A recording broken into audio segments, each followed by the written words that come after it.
Collide chapter के अंदर आज का जो हमारा जो टॉपिक है वो है कोलाइड्स का वर्गीकरण। ठीक है, इससे पहले अपने वर्गीकरण जो देखा था वो हमने देखा था कि जो परीक्षित प्रवस्था और परिक्षेपण माध्यम के जो कण थे उनके मध्य आकर्षण बल किस प्रकार का था, तो उसके आधार पर अपने द्रव स्नेही और द्रव विरोधी कोलाइड्स दो भागों में अपने इसको वर्गीकृत किया गया था।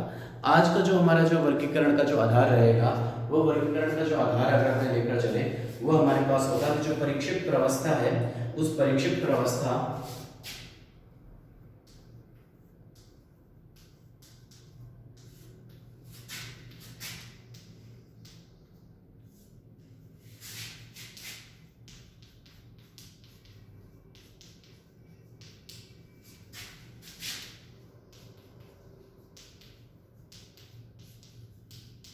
ठीक है, तो आज का जो वर्गीकरण है हमारा वो है परीक्षित प्रवस्था के कणों के आकार के आधार पर कोलाइड्स कितने प्रकार के होते हैं। परीक्षित प्रवस्था अपने किसे बोला था कि जिसकी कोलाइड में मात्रा कम होती है उसे अपने परीक्षित प्रवस्था दी थी। उस परीक्षित प्रवस्था के कणों का आकार कितना है उसके आधार पर अपने कोलाइड्स का क्या किया जाएगा, वर्गीकरण किया जाएगा। सामान्यतः आपने कहा था कि जो कोलाइड के कणों का जो आकार है 10⁻⁻5 से 10⁻⁷ सेंटीमीटर के बीच का अगर आकार कणों का रहता है तो उस विलयन को अपने क्या कहते हैं, कोलाइडी कण उसको कहा जाता है। तो अपना जो वर्गीकरण आज रह रहा है वो है परीक्षित प्रवस्था के कणों का आकार कितना है। ठीक है, उस आकार के आधार पर अपने क्या किया जाएगा, वर्गीकृत किया जाएगा। इसमें जो सबसे पहला जो हमारे पास जो वर्गीकरण आ रहा है उसमें हमारे पास जो वर्गीकरण है उसका जो अपने नाम दे सकते हैं वह है बहुअणुक कोलाइड। अब बहुअणुक कोलाइड का जो अर्थ है क्या होगा कि इन ऐसे कण जिनका आकार बहुत सूक्ष्म होता है।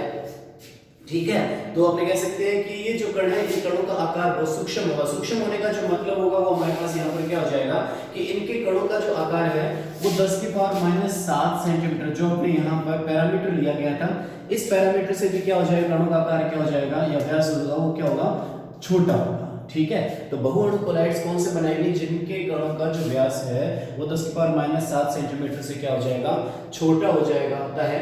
वो किस प्रकार के कोलाइड्स का निर्माण करते हैं, बहुअणुक कोलाइड्स का निर्माण करते हैं। ये क्या करते हैं कि ये जो छोटे छोटे कण हैं वो आपस में क्या हो जाते हैं, जुड़ जाते हैं, एक गुच्छे का निर्माण कर लेते हैं, सहगुणित हो जाते हैं। तो ये गुच्छ के रूप में इकट्ठे होकर अपने जो कणों का जो आकार है वो बढ़ाकर कितना कर लेते हैं, इस रेंज का लेकर आ जाते हैं। तो वो किस प्रकार के कोलाइड्स का निर्माण हो जाता है, बहुअणुक कोलाइड्स का निर्माण हो जाता है। तो अपने कह सकते हैं कि ये जो बहुअणुक जो गुच्छ का निर्माण कर रहे हैं ये गुच्छ में परस्पर किसके द्वारा जुड़े रहते हैं, तो अपने कहते हैं कि परस्पर वान डेर वाल बंधों के द्वारा आपस में जुड़कर जो कणों का आकार है वो कोलाइडी कणों के आकार में ले आते हैं।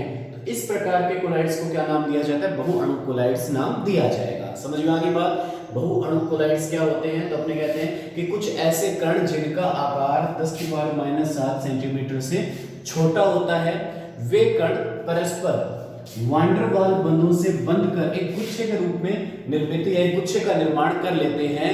ठीक है, जिससे इनके कणों का आकार कोलाइडी कणों के आकार में आ जाते हैं। जैसे हम देख सकते हैं जो अंगूर का अगर गुच्छा है इसको अगर देखा जाए तो अंगूर एक छोटा कण, अंगूर को अपने क्या माने, एक छोटा कण मिले तो उसका आकार हमने मानते हैं कि उसका माना आकार तो उसका बड़ा होता है लेकिन हमने मान रहे हैं कि उसका आकार 10⁻⁷ सेंटीमीटर से छोटा है। ठीक है, हो क्या कि वो जब गुच्छे में हो जाएगा तो गुच्छा क्या होगा, वो आपस में जुड़े हुए, उनके बीच में कोई आकर्षण बल नहीं है तो वो तो टहनी से वहां पर बंधे हुए। लेकिन हमने कहते हैं अगर वो वान डेर वाल बंधों से बंध कर एक बड़े कण का निर्माण कर ले, एक बड़े गुच्छे का निर्माण अगर कर ले तो उसको अपने क्या नाम दिया जा सकता है, बहुअणुक कोलाइड्स नाम दे दिया जा सकता है। यहाँ पर अपने बात करेंगे, जैसे इसका एक उदाहरण लेते हैं। उदाहरण हमारे पास आता है कि सल्फर सॉल्ट की बात अगर की जाए, सल्फर सोल। ठीक है, तो सल्फर किस रूप में होता है, S8 रूप में होता है। सल्फर का एक अणु किस रूप में होता है, S8। ठीक है, तो S8 रूप जो सल्फर का है वो क्या करता है कि कोलाइड जिसके 1000 से ज्यादा कण, S8 के कितने, 1000 से ज्यादा कण, या आपने कह सकते हैं जो अणु परस्पर वान डेर वाल बंधों से जुड़कर किसका निर्माण करते हैं, बहुअणुक कोलाइड्स का निर्माण कर लेते हैं। ठीक है, तो ये हमारे पास इस प्रकार जो कोलाइड्स बनते हैं उसको अपने क्या बोला जाता है, बहुअणुक कोलाइड्स नाम दिया जाता है। दूसरे जो इसके अंदर जो आते हैं वो आते हैं हमारे पास वृहद अणु कोलाइड्स। अब वृहद अणु का मतलब क्या होगा कि जिनके कणों का आकार कोलाइडी कणों के साइज से क्या हो, बड़ा हो। ठीक है, वृहद अणु का अर्थ क्या हो जाएगा कि जिनके कणों का आकार क्या हो, कोलाइडी कणों के आकार से क्या हो, बड़ा हो। मतलब इस रेंज से कणों का आकार क्या हो जाए, बड़ा हो जाए, बड़ा होता हो। वो कण क्या हो गए, प्रक्षेपण माध्यम में घुलकर, ठीक है, ये है क्या, परीक्षित प्रवस्था है ना, तो ये प्रक्षेपण माध्यम में घुलकर इनके कणों का आकार कोलाइडी कणों के आकार के बराबर हो जाता है। ठीक है, तो पहले तो कण का आकार क्या है, बड़ा, तो वो क्या होगी, घुलकर, जैसे इसको किसी माध्यम में घोला जाएगा तो माध्यम में घुलने से इसके कणों का आकार क्या हो जाएगा, कोलाइडी कणों के आकार में क्या आ जाएगा, निर्मित कर लेगा, कोलाइडी कणों का आकार ग्रहण कर लेगा। इस प्रकार के कोलाइड्स को क्या नाम दिया जाता है, वृहद अणु कोलाइड्स नाम दिया जाता है। इसके उदाहरण में अगर आपने देखा जाए तो इसके उदाहरण में जितने भी बहुलक है वो बहुलक वृहद अणु कोलाइड्स की कैटेगरी में आते हैं। ठीक है, तो जितने भी बहुलक हैं वो हमारे सारे क्या हो जाएंगे, वृहद अणु कोलाइड्स की कैटेगरी में आ जाएंगे। इसमें हमारे पास प्राकृतिक बहुलकों की बात कर सकते हैं, जैसे अपने पास प्रोटीन हो सकता है, सेल्यूलोज हो सकता है, स्टार्च हो सकता है। तो ये हमारे किसके उदाहरण में आता है, वृहद अणु कोलाइड्स के अंदर आता है। दोनों में अंतर समझे तो बहु अणु क्या थे कि जिनके कणों का आकार क्या था, छोटा था कोलाइडी कणों से, वो क्या हुए, वान डेर वाल्स बंधों से बंधकर एक गुच्छे का निर्माण कर दिया। तो किसका निर्माण कर दिया, बहु अणु कोलाइड्स का। ठीक है, यहाँ पर वृहद अणु में क्या हुआ कि इनके कणों का आकार कोलाइडी कणों के आकार से क्या था, बड़ा था। वो क्या हुए, प्रक्षेपण माध्यम में घुलकर, ठीक है, उनका जो आकार किसके बराबर आ गया, कोलाइडी कणों के आकार के बराबर आ गया। तो उसको अपने क्या नाम दे दिया, वृहद अणु कोलाइड्स नाम दे दिया। ठीक है, तो दोनों एक दूसरे विपरीत हो गए। एक का आकार कोलाइडी कणों से छोटा था और दूसरे का आकार क्या था, कोलाइडी कणों से बड़ा था। तो ये क्या हुए कि कोलाइडी कणों के आकार को इन्होंने क्या कर लिया, ग्रहण कर लिया। तो इस प्रकार के जो अपने कोलाइड्स को अपने जो वर्गीकरण कणों के आकार के आधार पर अपने यहाँ पर क्या कर दिया, इसको दो भागों में बांट दिया।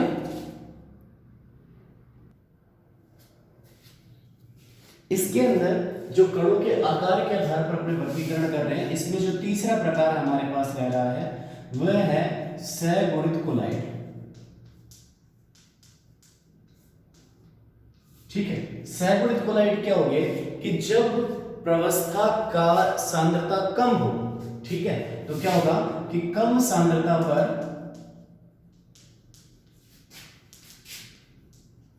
वैद्युत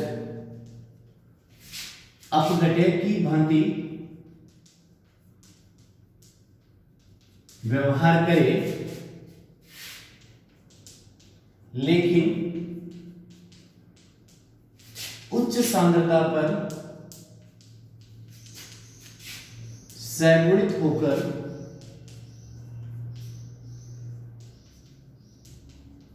कोलाइडी विलयन का निर्माण कर रहे हैं। ठीक है, कुछ ऐसे कण जो क्या हो, कम सांद्रता पर किसकी भांति व्यवहार कर रहे हो, वैद्युत अपघटय की भांति व्यवहार कर रहे हो, लेकिन जैसे इनकी सांद्रता बढ़ा दी जाए तो बढ़ाने पर ये क्या होंगे, ये कण क्या हो जाएंगे, सहगुणित होकर किसका निर्माण कर लेंगे, कोलाइडी कणों का निर्माण कर लेंगे। इस सहगुणित जो संरचना बन रही है, ये जो कण सहगुणित हो रहे हैं, इस सहगुणित संरचना को अपने क्या कहा जाता है, जो हमारे पास ये जो सहगुणित संरचना बनेगी, इस सहगुणित संरचना को क्या बोला जाएगा, मिसेल निर्माण, या इसको बोला जाएगा सहचरी कोलाइड। ठीक है, कि कोलाइडी कणों के सहगुणन से जो संरचना बन रही है उसको क्या नाम दिया जाएगा, मिसेल नाम दिया जाएगा, या क्या नाम दिया जाएगा, सहचरी कोलाइड्स नाम दिया जाएगा। एक उदाहरण देखें, हमारे पास एक साबुन का उदाहरण है C17H35COOND।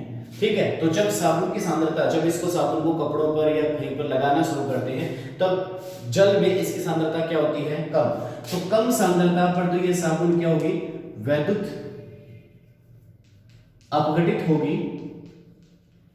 ठीक है, जिससे अपने को धनायन व ऋणायन प्राप्त हो जाएंगे। तो कम सांद्रता पर ये साबुन क्या हो जाती है, वैद्युत अपघटित होकर हमारे पास यहां पर ये स्टीरेट आयन और किसका निर्माण कर लेगी, सोडियम आयन का निर्माण कर लेगी। तो अपने यहाँ पर परिभाषा में कहा था कम सांद्रता पर विद्युत अपघटन एक सामान्य विद्युत अपघटन की भांति व्यवहार करे।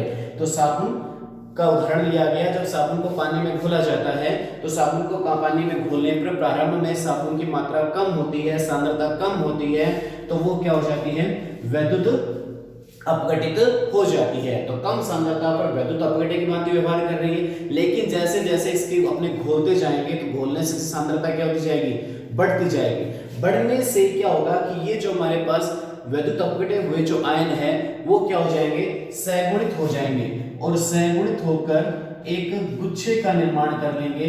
ठीक है, इस सैगुणित संरचना को अपने क्या नाम दिया जाएगा, मिसेल कहा जाएगा। तो ये जो सैगुणित संरचना है इसे ही अपने क्या कह रहे हैं, मिसेल कह रहे हैं। ठीक है, और जिस सांद्रता पर मिसेल का निर्माण होता है, क्योंकि हमने कहा उच्च सांद्रता, तो उच्च सांद्रता कितनी हो, प्रत्येक पदार्थ के लिए सांद्रता क्या रहती है, अलग अलग रहती है। तो जिस सांद्रता पर ये मिसेल का निर्माण होता है उस सांद्रता को अपने क्या नाम दिया जाता है, क्रांतिक मिसेल सांद्रता कहा जाता है। ठीक है, उस सांद्रता को क्या कहा जाएगा, क्रांतिक मिसेल सांद्रता, CMC। जिस सांद्रता पर मिसेल का निर्माण होता है उसे क्या कहा जाता है, क्रांतिक मिसेल सांद्रता कहा जाता है। साबुन के लिए अगर अपने बात करें तो इस साबुन के लिए जो CMC मान है वो साबुन के लिए CMC मान 10 की पावर -3 मोल प्रति लीटर होता है। ठीक है, साबुन के लिए जो CMC मान कितना हो गया, 10 की पावर -3 मोल प्रति लीटर हो गया। प्रत्येक पदार्थ के लिए जो CMC मान है वो क्या होता है, भिन्न भिन्न प्रकार का होता है। ठीक है, तथा जिस ताप पर मिसेल का निर्माण होता है उस ताप को क्या कहा जाता है, क्राफ्ट ताप कहा जाता है। ठीक है, जिस ताप पर इस मिसेल का निर्माण होगा उस ताप को क्या कहा जाएगा, क्राफ्ट ताप कहा जाएगा। तो समझ में आ गया मिसेल क्या है। तो अपने यहाँ पर मिसेल की अपने पास वे पदार्थ जो कम सांद्रता उपस्थित होने पर विलयन में सामान्य विद्युत अपघटन की भांति व्यवहार करे, परंतु अधिक सांद्रता होने पर कोलाइडी विलयन का निर्माण कर देते हैं। ऐसे विलयन को क्या कहा जाता है, सैगुणिक कोलाइड कहा जाता है। और सैगुणन से जो कण का निर्माण हो रहा है उस सैगुणिक कण को अपने यहाँ पर क्या नाम दिया है, मिसेल नाम दिया है। ठीक है, और जिस ताप पर अपने कहते हैं इस मिसेल या सॉरी जिस सांद्रता पर इस मिसेल का निर्माण होता है उसे क्या कहा जाता है, क्रांतिक मिसेल सांद्रता कहा जाता है। प्रत्येक पदार्थ के लिए यह जो CMC मान है वो क्या होता है, भिन्न भिन्न होता है। यहाँ पर साबुन के लिए जो अपने मान बता दिया 10 की पावर -3 मोल प्रति लीटर के लगभग साबुन के लिए मान होता है।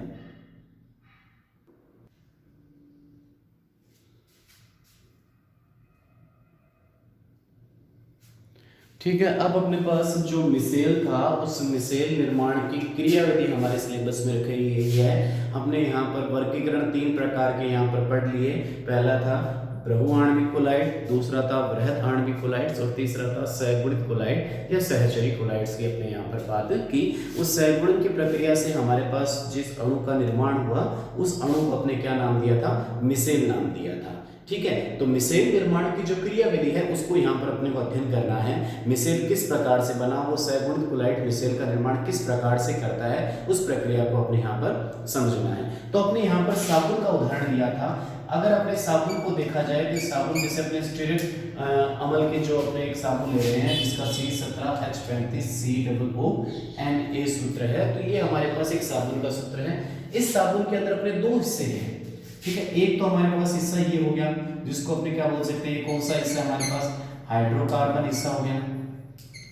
ठीक है, तो ये सिरा हमारे पास कौन सा हो गया, हाइड्रोकार्बन सिरा। और दूसरा जो भाग है COON।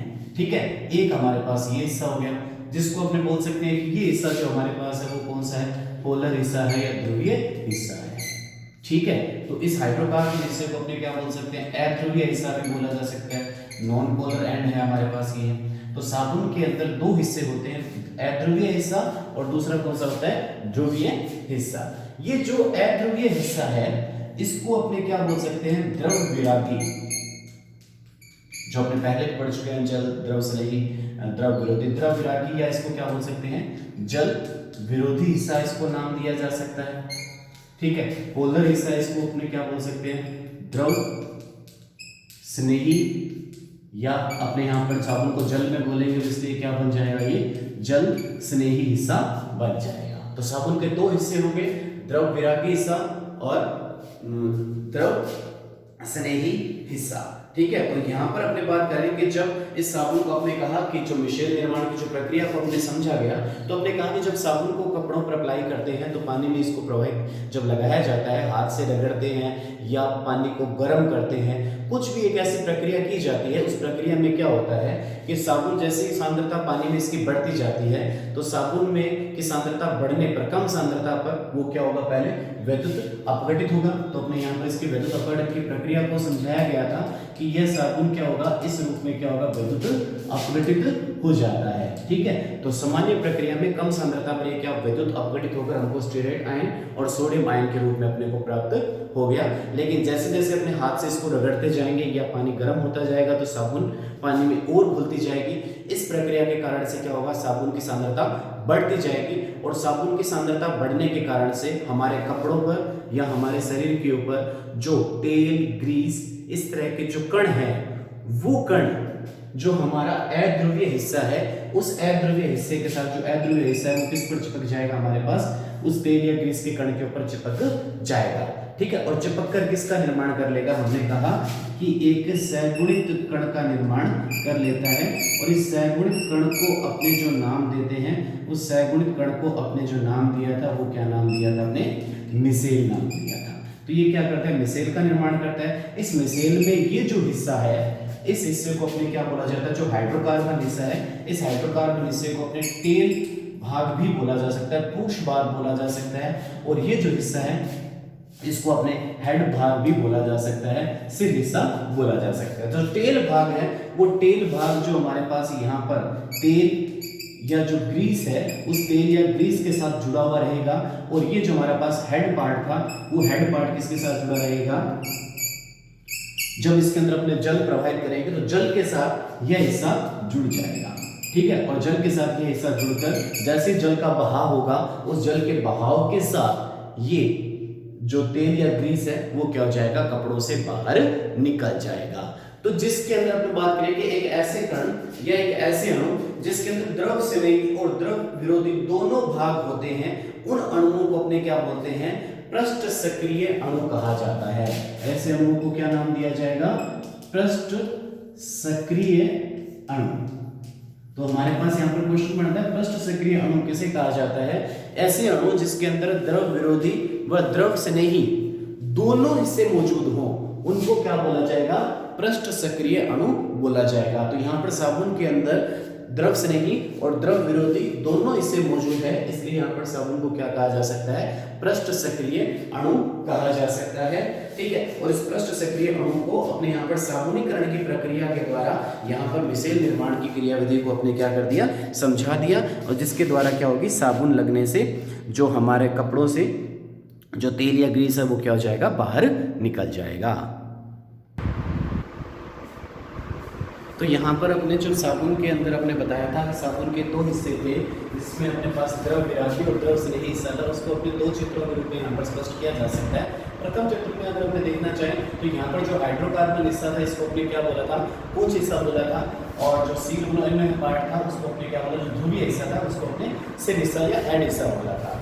ये क्या होगा कि जब आपने कहा कि जब तेल या जो ग्रीस है, वो तेल या जो ग्रीस के कण के जो संपर्क में आती है ये जो हिस्सा, तो हमारे पास जो तेल हिस्सा है वो तेल हिस्सा इसके साथ क्या होगा, जुड़ना शुरू हो जाएगा, और जैसे जैसे अपनी सांद्रता तनुकरण होता जाएगा, सांद्रता यहाँ पर बढ़ाते जाएंगे, तो सांद्रता बढ़ाने पर क्या होगा कि ये इस तेल या ग्रीस के बूंद के चारों तरफ क्या होगा, इकट्ठे होना शुरू हो जाते हैं, अर्थात सहगुणित होना शुरू हो जाते हैं। इस सहगुणित की प्रक्रिया के कारण से एक कण का निर्माण होता है, इसको अपने क्या बोला जाता है, मिसेल बोला जाता है, और ये जो मिसेल है वो तेल या जो ग्रीस है उसको कपड़ों से क्या निकाल लेता है, बाहर निकाल लेता है। इसको अपने दूसरे चित्र के आधार पर समझा जा सकता है कि ये हमारे पास कोई पृष्ठ है, जो गंदी पृष्ठ है हमारे पास। ठीक है, इस पृष्ठ के ऊपर अपने जो अपमार्जन की प्रक्रिया करते हैं, साबुन और अपमार्जक दो चीजें होती है हमारे पास। साबुन रहित साबुन जो है उसको अपमार्जक बोला जाता है, जो कठोर जल में भी झाग दे देता है, ये अपने पढ़ा हुआ है। तो यहाँ पर अपने साबुन बोलते हैं या अपमार्जक बोलते हैं। ठीक है, तो अपमार्जक का विलयन था जो अपने उस गंदी पृष्ठ के ऊपर अपने क्या कर दिया, डाल दिया गया। उस अपमार्जक विलयन के अंदर क्या थी कि अपमार्जक के कण थे, अणु थे, उसमें दो हिस्से थे हमारे पास, जैसे ये हमारे पास कौन सा सिर हिस्सा और ये कौन सा हमारे पास पूंछ हिस्सा। तो ये क्या है कि जब गंदी पृष्ठ की तरफ ये जो अपमार्जक अणु क्या है बढ़ने शुरू हो गए और आपने देखा कि इस गंदी पृष्ठ के ऊपर जो पूंछ हिस्सा था वो इस गंदी पृष्ठ पर आकर क्या हो गया, जुड़ना शुरू हो गया, ठीक है। और इस पर जुड़ते जुड़ते वो क्या हो गया कि इसके चारों तरफ वो फैलना शुरू हो गया, ठीक है। और यहाँ पर देखें कि यहाँ पर वो सहगुणित होता जा रहा है और होकर किसका निर्माण कर दिया, मिसेल का निर्माण कर दिया। और इस जो सतह थी उस सतह को बिल्कुल क्या कर दिया, उसने साफ कर दिया। तो ये जो कण है वो कहाँ पर उठ गया, पानी के ध्रुव पर आ गया। और जैसे पानी का बहाव किया जाएगा वो पानी के बहाव के साथ जो तेल या जो ग्रीस के कण थे वो क्या हो जाएंगे, बाहर निकल जाएंगे। तो इस प्रक्रिया के द्वारा अपने मिसेल निर्माण की क्रियाविधि को समझा जा सकता है। एग्जाम में क्वेश्चन पूछा गया है कि मिसेल निर्माण की क्रियाविधि को समझाएं। तो यहाँ पर मिसेल निर्माण की क्रियाविधि को समझ लिया। इसके अंदर कुछ एक शब्द आए हमारे पास जिसमें हमने पास क्या कहा, पृष्ठ सक्रिय अणु शब्द आया, मिसेल क्या होता है, सहगुणित क्या होता है, सहचरी कोलाइड्स क्या होता है, साबुनीकरण की प्रक्रिया, यहाँ पर मिसेल निर्माण की प्रक्रिया भी पूछा जा सकता है या साबुनीकरण की प्रक्रिया के रूप में भी आपसे पूछा जा सकता है। एग्जाम में यह भी क्वेश्चन आ सकता है कि साबुनीकरण की क्रियाविधि को समझाएं या अपमार्जन की क्रियाविधि को समझाएं या मिसेल निर्माण की क्रियाविधि को समझाएं, ठीक है। या हमारे पास हो सकता है कि CMC क्या है, क्रांतिक मिसेल सांद्रता क्या है, साबुन के लिए मान कितना होता है, क्या सभी पदार्थों के लिए मान समान होता है क्या। तो इस रूप में हमारे पास यहाँ पर प्रश्न बन सकते हैं। सहगुणित कोलाइड क्या होते हैं, मिसेल क्या होते हैं, ठीक है। तो ये हमारे पास इसके अंदर क्या प्रश्न बनते हैं। तो ये हमारे पास कोलाइड्स का वर्गीकरण समाप्त हो गया, ठीक है। इससे अगले लेक्चर में अपने कोलाइडी विलयन बनाने की विधियों के बारे में जानकारी प्राप्त करेंगे कि कोलाइडी विलयन किस प्रकार से निर्मित किए जा सकते हैं।